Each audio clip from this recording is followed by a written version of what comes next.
قل هذه سبيلي أدعو إلى الله على بصيرة أنا ومن اتبعني وسبحان الله وما أنا من المشركين.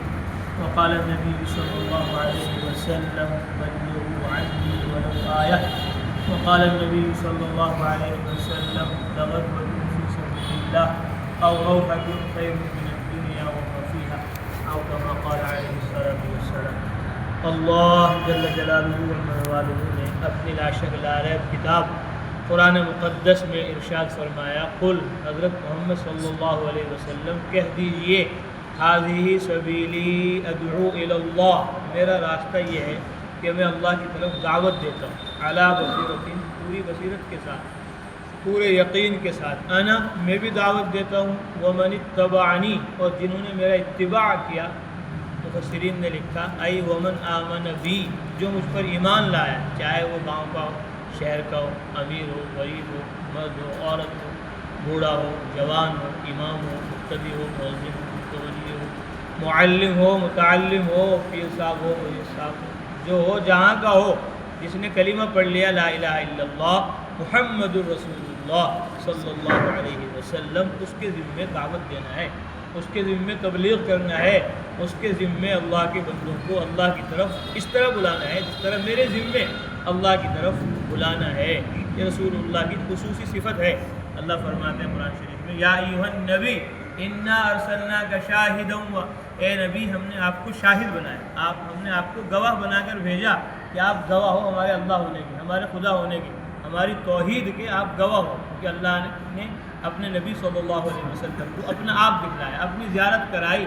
ملاقات کے لیے اللہ تبارک و تعالیٰ نے آپ صلی اللہ علیہ وسلم کو آسمانوں پر بلایا۔ سبحان الذی اسریٰ بعبدہ لیلا من المسجد الحرام الی المسجد الاقصی الذی بارکنا حولہ لنریہ من آیاتنا انہ هو السمیع البصیر۔ پاک ہے وہ ذات اللہ کی جو راتوں رات لے گئی اپنے بندے محمد صلی اللہ علیہ وسلم کو من المسجد الحرام، مسجد حرام سے، الی المسجد الاقصی، مسجد اقصی تک، مکہ سے، بیت اللہ سے، کعبہ سے، بیت المقدس تک، قبلہ اول تک، فلسطین تک راتوں رات لے گئی۔ آپ صلی اللہ علیہ وسلم کو اللہ تعالیٰ نے سارے نبیوں، رسولوں، پیغمبروں کی امامت وہاں آپ صلی اللہ علیہ وسلم نے کرائی۔ پھر اس کے بعد آسمانوں پر اللہ تبارک و تعالیٰ سے ملاقات ہوئی، اور وہاں اللہ تبارک و تعالیٰ نے 50 نمازیں آپ صلی اللہ علیہ وسلم پر، آپ کی امت پر فرض کی۔ راستے میں موسیٰ علیہ السلام ملے، فرمایا کہ 50 نمازیں فرض ہوئی ہیں کہ یہ آپ کی امت پڑھے گی نہیں، اللہ سے کہہ کر کم کروا دو۔ رسول اللہ صلی اللہ علیہ وسلم ان کے کہنے سے گئے تو اللہ تعالیٰ نے 5 کم کر دی، پھر گئے، پھر آئے، پھر گئے، 9 دفعہ آپ صلی اللہ علیہ وسلم ہمارے لیے گئے کہ میری امت کے اوپر سے بوجھ اڑ جائے، زیادہ میری امت پریشانی کے اندر، مشقت کے اندر مبتلا نہ ہو، یہاں تک کہ 5 نمازیں رہ گئی۔ موسیٰ علیہ السلام نے کہا یہ 5 بھی نہیں پڑھنے کے، میں نے اپنی امت کو دیکھ لیا ہے، یہ 5 بھی نہیں پڑھنے کے، آپ جاؤ دوبارہ اور اللہ سے کہتے کچھ اور کم کرو۔ رسول اللہ نے فرمایا مجھے شرم آ رہی ہے، آپ کو اتنی بار چلا گیا، ہر دفعہ 5 کم ہو رہی ہے، اب کے گیا تو پتہ چلا یہ 5 بھی نہیں رہی۔ تو آپ صلی اللہ علیہ وسلم ہماری وجہ سے 9 دفعہ بار بار گئے کہ یا اللہ کم کر دو، یا اللہ کم کر دو، یا اللہ کم کر دو، تو 5 رہ گئی۔ تو آپ مجھے شرم آتی ہے جا کے، تو اللہ نے فرمایا کہ محمد تمہاری امت 5 نمازیں پڑھے گی، لیکن ہم 50 نمازوں کا ثواب دیں۔ من جاء بالحسنہ فلہ عشر امثالها، ایک نیکی کا بدلہ 10 نیکی ہے ہمارے یہاں بات بدلی نہیں جاتی، اب 5 کا ثواب 50 ہی کا ملے گا۔ آپ جاؤ اپنی امت کو 5 نمازوں کا حکم کرو۔ تو رسول اللہ صلی اللہ علیہ وسلم کو اللہ تعالیٰ نے اپنے پاس بلایا اور اپنی زیارت کرائی، اپنی ملاقات کرائی۔ بلغ العلا بکمالہ کشف الدجی بجمالہ حسنت جمیع خصالہ صلوا علیہ وآلہ، بلندیوں پر پہنچ گئے اپنے کمال سے، تواضع، عاجزی، انکساری۔ اللہ کی نجمی اتنی تھی کہ اللہ نے ان کو اتنا اونچا کیا کہ آج تک کوئی اتنا اونچا نہ گیا اور نہ کوئی جا سکتا ہے۔ کشفت دجا بجمالی، سارے کفر کے شرک کے اندھیرے اپنے جمال سے دور کر دیے۔ حسنت جمیع خصالی، ساری عادتیں ان کی اعلیٰ اور عمدہ ہیں۔ صلو علیہ وآلہ، سارے مسلمانوں پر لازم ہے کہ وہ محمد صلی اللہ علیہ وسلم پر اور ان کی اولاد پر درود و سلام پڑھتے رہیں۔ تو رسول اللہ نے اللہ کو دیکھا ہے، اس لیے اللہ فرما رہے انا ارسلناک شاہدا، ہم نے آپ کو گواہ بنا کر بھیجا ہے اپنی توحید کا، اپنے ایک ہونے کا، کہ ہم ہی ایک خالق ہیں، ہم ہی ایک مالک ہیں، ہم ہی ایک رازق ہیں، ہمارے سوا کسی کے سامنے سر جھکانے کی اجازت نہیں ہے۔ آپ گواہ ہو، ومبشرا، اور آپ خوشخبری سنانے والوں ایمان والوں کو، وَنَذِيرًا اور آپ خبردار کرنے والے ہو کافروں کو، مشرکوں کو، مجرموں کو، نافرمانوں کو، وَدَاعِيًا إِلَى اللَّهِ بِإِذْنِهِ اور آپ اللہ کی طرف اس کے حکم سے دعوت دینے والے ہو، وَسِرَاجًا مُنِيرًا اور اللہ نے آپ کو روشن چراغ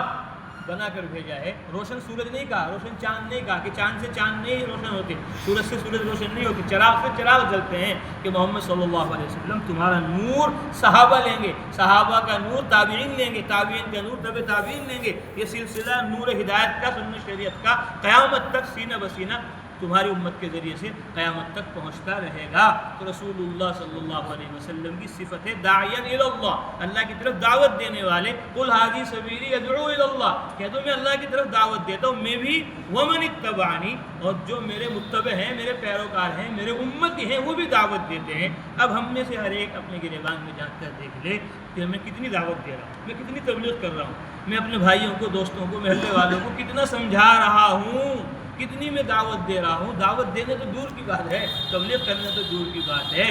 اور ایمان اور عمل کو پھیلانا، پہنچانا تو دور کی بات ہے۔ جو دعوت دے رہے، تبلیغ کر رہے، ہم ان کی بات بھی نہیں سن رہے۔ اگر کوئی بات کرے کہ بھائی اتنا لمبا بیان نہ کرو، اتنے لمبی تقریر نہ کرو، خود تو کر ہی نہیں رہے، جو کر رہا اس کو بھی منع کر رہے۔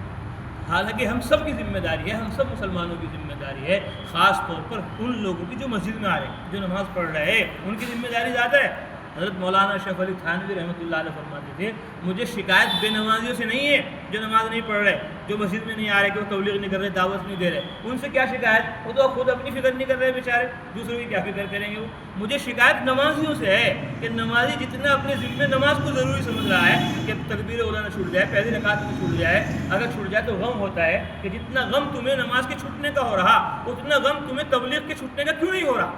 تم اپنی فکر تو کر رہے کہ میں جہنم سے بچ جاؤں، جنت میں چلے جاؤں، تم محلے والوں کی، گھر والوں کی، دنیا والوں کی فکر کیوں نہیں کر رہے؟ فرماتے تھے مجھے شکایت بے دینوں سے نہیں ہے، مجھے شکایت دینداروں سے ہے کہ اگر یہ دیندار دین کے مددگار بن جائیں تو پھر ماحول یہ نہ رہے جو ہم دیکھ رہے ہیں۔ کیونکہ اللہ فرما رہے قرآن میں وَذَكِّرْ فَإِنَّ الذِّكْرَىٰ تَنفَعُ الْمُؤْمِنِينَ، سمجھاؤ، سمجھانا ایمان والوں کو نفع دیتا ہے۔ جب سب کو سمجھائیں گے تب سب کی بات سمجھ میں آئے گی۔ ایک سمجھانے والا اور کروڑوں نہ سمجھ تو کیسے بات سمجھ میں آئے گی؟ جب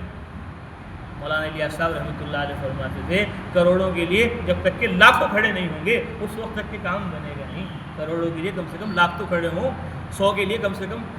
10-20 تو کھڑے ہوں۔ جب دعوت دیں گے، تبلیغ کریں گے تو انشاءاللہ اپنا بھی ایمان بنے گا، یقین بنے گا، اور ایک ماحول عالم کے اندر قائم ہوگا۔ یہ ہم سب کی ذمہ داری ہے۔ جب نبی کوئی نہیں آئیں گے، پیغمبر کوئی نہیں آئیں گے، اب تو ہمیں ہی لوگوں کو سمجھانا پڑے گا، لوگوں کو بتلانا پڑے گا، لوگوں کی منتیں خوشامدیں کر کر ان کو کہنا پڑے گا بھائی نماز پڑھ لو اللہ کے لیے، بھائی روزہ رکھ لو اللہ کے لیے، بھائی مسجد میں آ جاؤ اللہ کے لیے، موقع ہے، مرنا ہے، قیامت میں خدا کے سامنے کھڑا ہونا ہے۔ یہ زندگی آخرت کی تیاری کے لیے ہے، اللہ کے لیے آخرت کی فکر کرو، اللہ کے راستے میں نکلو، 40 دن کے لیے، 4 مہینے کے لیے، 3 دن کے لیے، سب نیت کرو، ارادے کرو کہ انشاءاللہ ہم سب خود بھی دیندار بنیں گے اور دوسروں کو بھی دیندار بنانے کی فکر میں، کوشش میں لگیں گے، اس کے لیے اللہ کے راستے میں نکلیں گے خود بھی اور دوسروں کو بھی تیار آمادہ کریں گے انشاءاللہ۔ محمد سفیان 1 سال امریکہ، ہندوستان، برطانیہ، لندن، برازیل، انشاءاللہ 3 سال کی جماعت جائے گی، پاسپورٹ بننے چلا گیا، آ جائے گا انشاءاللہ۔ محمد اسحاق امریکہ سے دعوت دی جائے گی آپ کو، ٹھیک ہے انشاءاللہ۔ جی ابھی ہمارے دوست